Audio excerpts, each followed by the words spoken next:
ತುಮಕೂರು ನಗರದ ಬಾರ್ಲೈನ್ ರಸ್ತೆಯ ಮಕ್ಕಾ ಮಸೀದಿಯಲ್ಲಿ ಮಾಜಿ ಶಾಸಕ ಶಫಿ ಅಹ್ಮದ್ ಅವರ ಮೊಮ್ಮಗ ಹಾಗೂ ಯುವ ಕಾಂಗ್ರೆಸ್ ಮುಖಂಡ ಆದಿಬ್ ಅಹ್ಮದ್ ಅವರ 29ನೇ ವರ್ಷದ ಹುಟ್ಟುಹಬ್ಬ ನಿಮಿತ್ತ ಅಶಕ್ತರಿಗೆ ಹಣ್ಣು ಹಂಪಲ ವಿತರಣೆ ಮಾಡಲಾಯಿತು.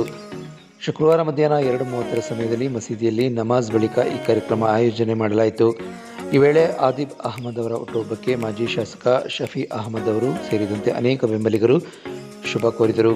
ಕಾಂಗ್ರೆಸ್ ಕಾರ್ಮಿಕ ವಿಭಾಗದ ಆದಿಲ್ ಪಾಷಾ ಅವರು ಮಾತನಾಡಿ, ಆದಿಬ್ ಅಹ್ಮದ್ ಅವರ ಸಾಮಾಜಿಕ ಸೇವೆ ಬಗ್ಗೆ ಶ್ಲಾಘನೆ ವ್ಯಕ್ತಪಡಿಸಿದರು.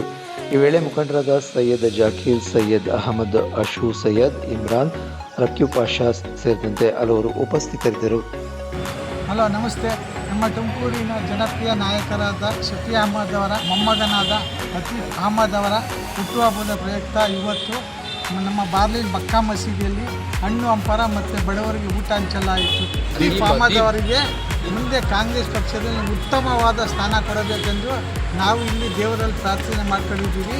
ಮತ್ತು ನಮ್ಮ ಯುವ ನಾಯಕ ಬೇರೆ ಎಲ್ಲರ ಜನ ಮನಕ್ಕೆ ಎಲ್ಲರೂ ಸ್ಪಂದಿಸ್ತಾರೆ, ಏನೇ ಯಾವುದೇ ಸಮಯದಲ್ಲಿ ಮಾತಾಡಿಸ್ತಾರೆ, ಜನರು ಗುರುತಿಸ್ತಾರೆ. ಆದ್ದರಿಂದ ಅವರು ಕಾಂಗ್ರೆಸ್ ಪಕ್ಷದಲ್ಲಿ ಒಂದು ಉತ್ತಮ ಸ್ಥಾನ ಕೊಡಬೇಕಂತ ಮನವಿ ಮಾಡಿಕೊಡ್ತೀವಿ.